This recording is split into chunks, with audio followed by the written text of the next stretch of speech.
Hey, education, best framework for AI in education was the um, name of the Brain Day I did. Just for context, NVIDIA has their GTC conference in DC this year. Today was the last day. And during the conference, they host these things called Brain Dates. And Brain Dates are basically coffee chats where people come together and discuss topics, whether it's AI in cybersecurity, AI in weather prediction, or the best framework for AI in education. So I hosted two brain dates today. One was open source, the future of open source AI, and the other was the best framework for AI in education. Open source AI was just a one-on-one conversation, which was really interesting and really insightful. But then the AI for education one was full. Was on six.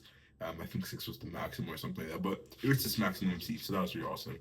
Um, Besides it being cool to host a talk, I think it was really much more cool just to get to see different perspectives about AI in education because no matter where I go, no matter where I work on, be it quantum computers or RAG for safety companies, AI in education is always something that always sticks out to me. Maybe it's because I come from a line of educators, or if I just like really passionate about learning and teaching. But just to do a quick summary, I think it was a really insightful conversation. And there was perspectives of like, okay, critical thinking is a necessity, right? Critical thinking is a necessity, and you don't necessarily need AI for. You don't necessarily need AI for education, right? There's nothing currently in the education system that a student needs an AI, a large language model to do, because the education system, the curriculum, designed in such a way that a kid of any level a kid of that level and that grade should be able to do the assignment and get the necessary skills. Right. So when we do talk about AI and education, it's less of a conversation of addressing a need and more so addressing a future gap. Right. I guess that's not a need in itself. But what I mean by future gap is that okay, let's say we say no AI in education. What happens is they take Billy, right? You take Billy, you take Ebuka, you take Sandra, you take Farag though, I just made up that name. I know what's going through. You take Muhammad, right? You take any name of a kid, and then there's no framework for AI in education. So that kid does, and maybe in fifth grade, this kid learns how to cheat on their assignments with a chat GPT, Gemini, wherever.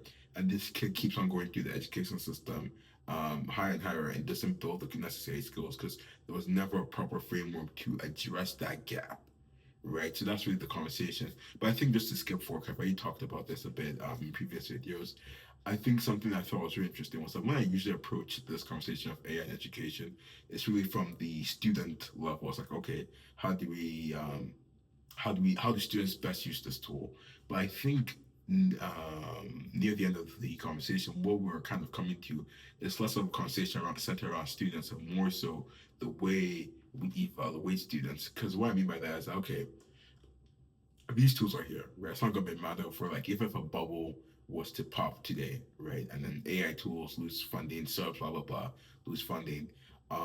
These tools are still gonna be here at some level, and kids are gonna be able to access them and cheat. So the thing now is like, okay, how do you look at that situation and say, our current system does not work, so what can we do differently? I think that's where the whole idea of evaluating students differently comes into play. I know one person's perspective. I said, okay, you have your typical assignment of writing an essay. Maybe it's an essay about Great Gatsby or whatever.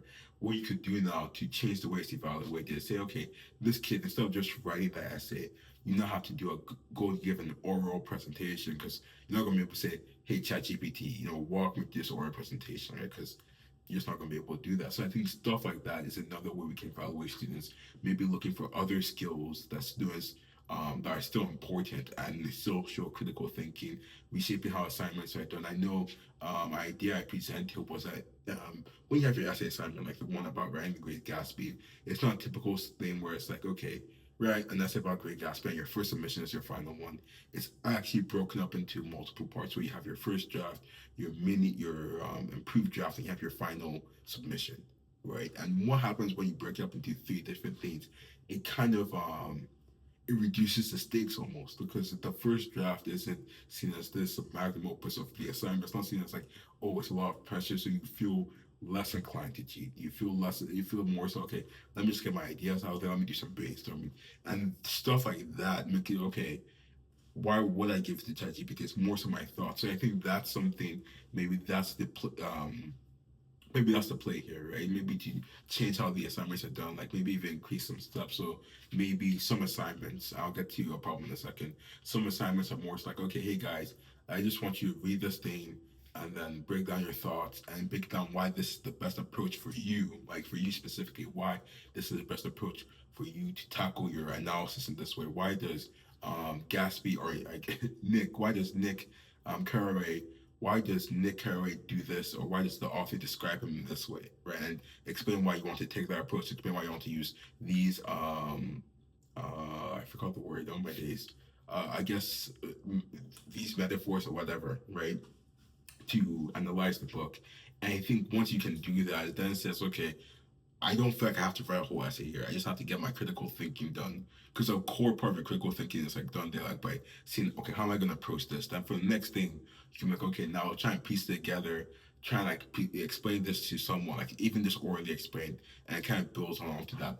The issue with that though, with that idea is that you have such a tight schedule with such a massive curriculum. So now if you try and like take something that should be done like in maybe 2 3 weeks and try to expand into the span of like 5 to 6, right? Then that becomes an issue. You can't do that for every assignment. I think that's the thing now, because it's not just an easy thing of like, okay, just plug and play, because it doesn't work like that. So I don't know. I don't think anyone knows. I think it's something where a lot of people can get valuable. And so I think a lot of people have experience being a student. Not many people have experience being a teacher or a formal teacher. So it's really different. I remember I was working on a hackathon. I'm going to talk about the second hackathon I did in another video. But I was working at a hackathon. I really wanted to address teachers in this project I was doing. And then I was looking through a teacher subreddit to get ideas. And it had like this whole negative technology sentiment. Was like, okay, they're tired of new technology and blah blah blah. Because a lot of the time, it's less actually helping them and more so just like adding barriers to what they actually do, or just like just adding nothing. But I think it's interesting. I think it's something I'm really excited to see how it plays out. Regardless, I think I hope, right? Not even think at this point. I hope it doesn't play out in the sense where we just don't do nothing. We don't do anything, and you notice a bigger gap between you notice a big gap between where students should be and where they currently are, or B, where it's a case of, I think that's like the only situation I can think that would be negative per se. Because there's also a thing of like you can't. I remember someone was given this idea of, or they talk about this technology they saw where you take a phone and you basically show it to a book, and the book it has like an audio using the AI to like explain like the page. But the issue was, let's say like that was a tool that kids used. It would be crazy to think in like when they're 10 years old, they'll be taking their phone and be scanning like basic text and say, "Hey, ChatGPT, can you explain what's going on here?" Or you can just read it. So I think that's the scary thing. Like, that's something that actually like, scared me for a second, because that's a question. Because it goes to the original point where there's nothing in education. There's nothing in the student curriculum, at least from K to 12, where a kid can just do it. So now what you're really worried about is the cheating aspect, and I think ideally no one will cheat, but that's not the case because there's a lot of motivations that go behind it.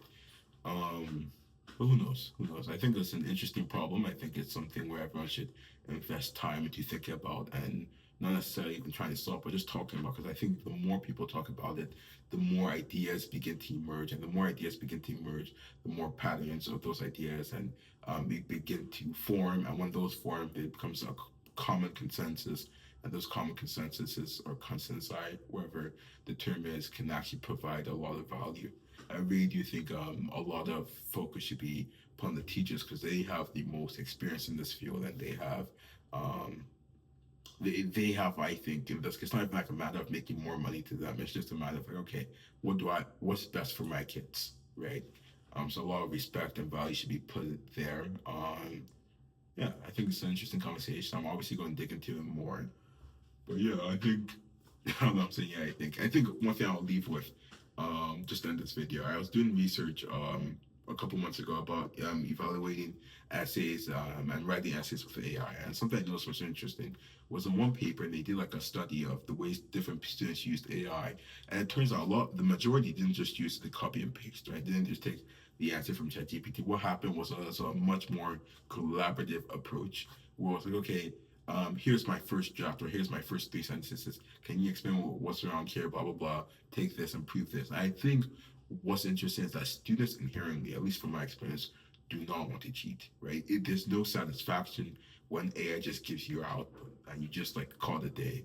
So there is students who want to improve and still want to learn. So I think that's something that should always be considered as we work towards solutions in the space.